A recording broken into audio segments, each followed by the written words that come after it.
அனைவருக்கும் அன்பான வணக்கம். இந்த வீடியோவில் நாம் இந்த 2024ஆம் ஆண்டின் ஜூன் மாத ராசி பலன்களை பார்க்கலாம். நிகழும் ஸ்ரீ மங்களகரமான குரோதி வருடம் வைகாசி மாதம் 19ஆம் தேதி சனிக்கிழமை தசமி திதி உத்திரட்டாதி நட்சத்திரம் சித்த யோகம் கூடிய நாளில் இந்த ஜூன் மாதம் பிறக்கின்றது.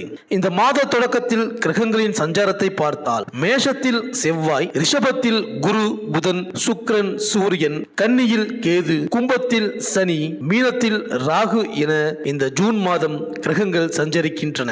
தென்மேற்கு பருவமழை தொடங்கப் போகும் அற்புதமான மாதம் இந்த ஜூன் மாதம். இந்த மாதத்தில் சூரியன் ரிஷபம் மற்றும் மிதுன ராசியில் பயணம் செய்வார். தமிழ் மாதங்களான வைகாசியும் ஆனியும் இணைந்த மாதம் இந்த ஜூன் மாதம். கோவில்களில் திருவிழாக்கள் நிறைந்த மாதம். ஜூன் மாதத்தில் சக்கராதித்ய யோகம் மற்றும் கஜலட்சுமி ராஜயோகம் உருவாகின்றது. மேலும் இந்த மாதத்தில் 4 முக்கிய கிரகங்களின் பெயர்ச்சி நடக்கின்றது. 9/6/2024 அன்று புதன் மிதுன ராசிக்கு பெயர்ச்சியாகின்றார். 13/6/2024 அன்று சுக்கிரன் மிதுன ராசிக்கு பெயர்ச்சியாகின்றார். 15/6/2024 அன்று சூரியன் மிதுன ராசிக்கு பெயர்ச்சியாகின்றார். 26/6/2024 அன்று புதன் கடகராசிக்கு பெயர்ச்சியாகின்றார். இந்த கிரகங்களின் சஞ்சாரம் மற்றும் பெயர்ச்சியினால் உங்கள் ராசிக்கு என்னென்ன பலன்கள் கிடைக்கப் போகின்றது, நீங்கள் செய்ய வேண்டிய பரிகாரங்கள் என்ன என்று இந்த வீடியோவில் பார்க்கலாம்.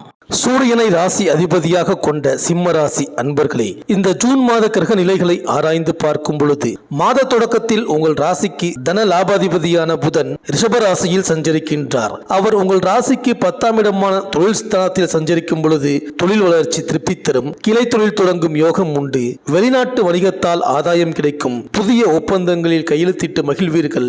உத்தியோகத்தில் உள்ளவர்களுக்கு மனதிற்கு நிறைவு தரும் விதத்தில் நல்ல ஊதியம் கிடைக்கும். குடும்பத்தில் சுபகாரியங்கள் கைகூடும். உங்கள் ஆலோசனைகளை ஏற்று நடந்து வெற்றி பெற்றதன் விளைவாக பலரும் உங்களை பாராட்டுவார்கள். பணியாளர்கள் பக்கபலமாக இருப்பார்கள். பிள்ளைகளின் எதிர்கால நலன் கருதி நீங்கள் எடுத்த முயற்சியிலும் அனுகூலம் கிடைக்கும். மேலும் உங்கள் ராசிக்கு யோகம் செய்யும் கிரகமான செவ்வாய் மாத தொடக்கத்தில் அவர் சொந்த வீட்டில் பாக்கியஸ்தானத்தில் சஞ்சரிக்கின்றார்.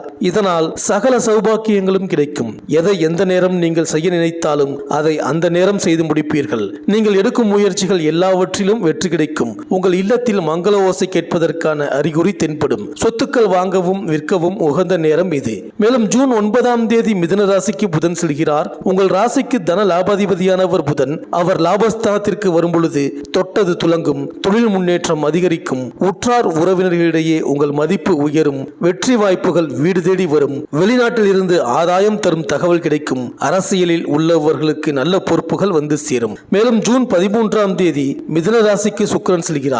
உங்கள் ராசிக்கு 3-10 ஆகிய இடங்களுக்கு அதிபதியானவர் சுக்கிரன். அவர் லாபஸ்தானத்திற்கு வரும்பொழுது எதிர்பார்ப்புகள் அனைத்தும் நிறைவேறும். வருமானம் உயரும். வியாபாரம் வெற்றி நடைபோடும். உத்தியோகத்தில் நீண்ட நாட்களாக எதிர்பார்த்த பதவி உயர்வும் ஊதிய உயர்வும் கிடைக்கும். திட்டமிட்ட காரியங்களை திட்டமிட்டபடியே செய்து முடித்து வெற்றி காண்பீர்கள். பொது வாழ்வில் உள்ளவர்கள் ஓய்வில்லாத உழைப்பின் காரணமாக உன்னதமான நிலையை எட்டி பிடிப்பீர்கள். வியாபாரம் மற்றும் தொழில் செய்பவர்கள் எதிர்பார்த்த லாபத்தை பெறுவீர்கள். உத்தியோகத்தில் உள்ளவர்களுக்கு உயர் அதிகாரிகளின் பாராட்டு வந்து சேரும். கலைஞர்களுக்கு புதிய ஒப்பந்தங்கள் கிடைக்கப்பெறும். மாணவ மாணவிகளுக்கு எதிர்பார்த்த இலக்கை அடைய வழிபிறக்கும். பெண்களுக்கு வரவு செலவுகள் திருப்தி தரும். வரன்கள் வந்து மகிழ்விக்கும். மேலும் உங்கள் ராசிக்கு பூர்வ புண்ணிய புத்திரஸ்தானம் மற்றும் அஷ்டமஸ்தானாதிபதியான குரு பகவான் இதுவரை உங்கள் ராசிக்கு 9ஆம் இடமான பாக்கியஸ்தானத்தில் இருந்து வருமான உயர்வு, தேவையான நிதி உதவி, பொருள் சேர்க்கை, இல்லத்தில் சுபகாரியம், ஆன்மீகத்தில் ஈடுபாடு ஆகியவற்றை தந்திருக்கக்கூடும். தற்பொழுது உங்கள் ராசிக்கு 12ஆம் இடமான கர்மஸ்தானம் எனப்படும் தொழில் ஸ்தானத்தில் குரு பகவான் அமர்ந்திருக்கின்றார். இதன் மூலம் பல நல்ல பலன்கள் கிடைக்கக்கூடும். இந்த காலகட்டத்தில் தொழில் மாற்றம், உத்தியோக மாற்றம் போன்றவை ஏற்படலாம். புதிய தொழில் வியாபாரம் தொடங்குவதை தள்ளி போடுவது நல்லது. புதிய வேலையில் சேர்பவர்களுக்கு வேலை சுமை இருக்கக்கூடும். உயர் அதிகாரிகளுடன் அனுசரித்து செல்வது நல்லது. சேமிப்பு கரையக்கூடிய விதத்தில் திடீர் செலவுகள் வரலாம். எடுத்த காரியத்தை உடனே செய்து முடிக்க முடியாமல் தாமதமும் ஏற்படலாம். அடுத்தவர் உதவியை எதிர்பார்த்து காரியங்களை செய்ய வேண்டியிருக்கும். விருப்பமான விஷயங்களில் கவனம் செலுத்த முடியாத நிலை உண்டாகலாம். வசிக்கும் இடத்தை விட்டு வெளியூருக்கு செல்ல வேண்டி வரலாம். வழக்கு விவகாரங்களில் கவனம் தேவை.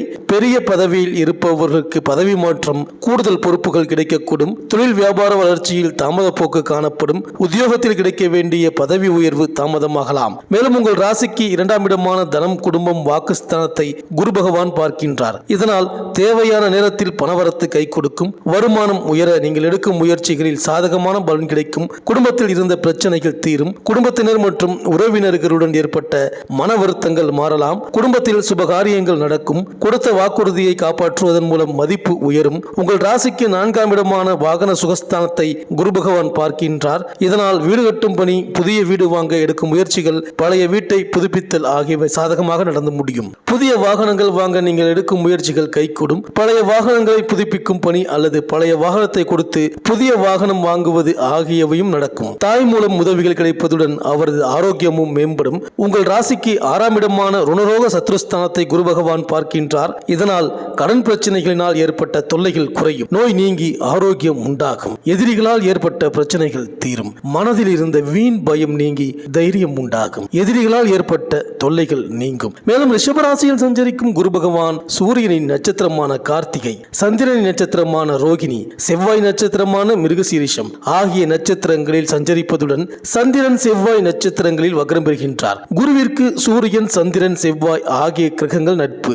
ஆகையால் ரிஷபத்தில் உள்ள குரு பகவான் நல்ல பலனை தருவார். மேலும் சுப செலவுகள் உண்டாகும். தாயாரின் ஆரோக்கியத்தில் கவனம் செலுத்த வேண்டியிருக்கும். எதிர்பாராத இடமாற்றம் ஏற்படலாம். வேலை பலுவும் இருக்கக்கூடும். பொன்பொருள் சேர்க்கையும் உண்டாகும். வாகனம் தொடர்பான செலவுகள் வரலாம். தொழில் வியாபாரம் தொடர்பாக அடிக்கடி பயணங்கள் செல்ல வேண்டி வரலாம். பாக்கி வசூல் திருப்தி தருவதாக இருக்கும். தேவையான நிதி வசதி கிடைக்கும். புதிய வாடிக்கையாளர்கள் எண்ணிக்கை கூடும். உத்தியோகத்தில் இருப்பவர்களுக்கு இடமாற்றம், பதவி மாற்றம் வரக்கூடும். முக்கிய பதவிகளில் இருப்பவர்களுக்கு பொறுப்புகள் அதிகரிக்கும். பொருளாதாரத்தை பொறுத்தவரையில் புதிய சொத்துக்கள் வாங்க நீங்கள் எடுக்கும் முயற்சிகள் அனுகூலமான பலனை தரும். சேமிப்பு அதிகரிக்கும்.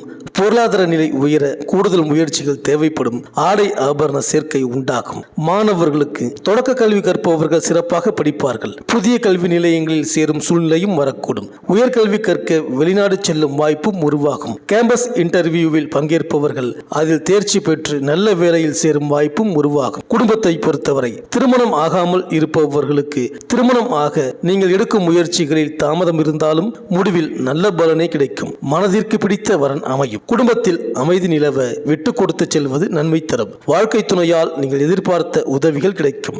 வெளிநாட்டு பயணத்தை பொறுத்தவரையில் கல்வி, தொழில் தொடர்பான வெளிநாட்டு பயணம் செல்ல நீங்கள் எடுக்கும் முயற்சிகள் நல்ல பலனை தரும். அந்நிய மொழி பேசுபவர்கள் அந்நிய நாட்டில் வசிக்கும் போது அங்கு உடன் வசிக்கும் அந்நிய நாட்டினருடன் கவனமாக பேசி பழகுவது நல்லது.